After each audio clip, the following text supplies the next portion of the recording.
Good morning, beautiful humans, and welcome to episode 95 of Monday Morning Medicine with Dr. Farah.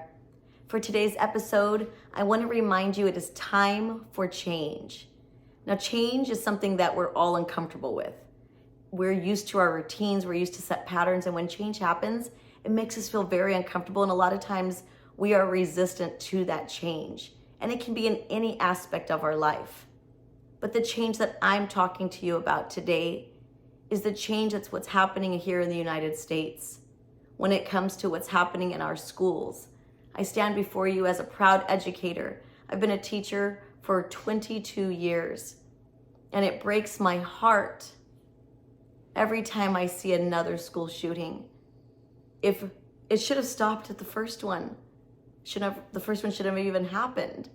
I look at the long list and I think back to when I was first getting ready to teach. And I think of Columbine, and here we are all of these years later, and things have not changed. It is time for change.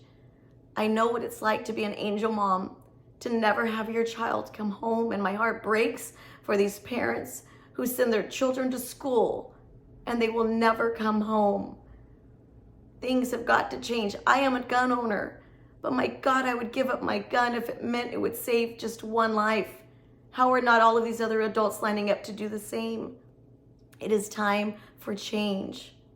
My mom was showing me the footage where the law enforcement officers were going in to end the threat to kill the shooter. And my son is in the police academy, and she said, God, that could be Brandon one day going into a school to save these innocent lives.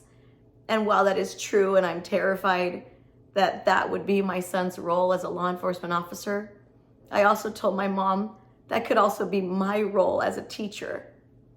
Who's it going to happen to first? My son who's in law enforcement or me as an educator? What school is next? It needs to end. It's time for change. I would do anything to protect my students. When we had our lockdown drills, and recently when we had our last actual lockdown, it was at a previous school, I remember texting my son, I love you. I didn't know if the threat was going to come near us, but I remember thinking that it would at least be my last message to my son. Things have got to change, people. This is not okay. It's time for change. I'm sorry to every innocent student that has lost their life. Let's change for them. Thank you so much for tuning in to another episode of Monday Morning Medicine with Dr. Farah. Until next time, stay healthy, stay true, and stay you, because there's only one of you.